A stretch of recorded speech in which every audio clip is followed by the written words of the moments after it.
bir yüzsüzün geçip bilmeyen yüzünden mesirgen eşeğe at değilmeye. Çörek udadonunu iyesin dişlep çınfayan gücüge it değilmeye. Hiç haşan Allah'dan açmağın ara. Kömek edin. Duşan vakti biçare.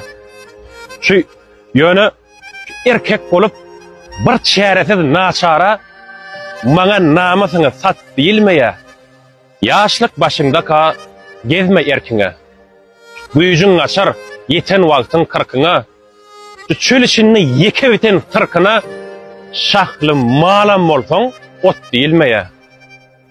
Kadırın bilinmese çayaklı ömürde her işinde Allah şayat yokurdu. Namazı da ol garankı çıkurdu. Azan dinlep peşte et değilmeye.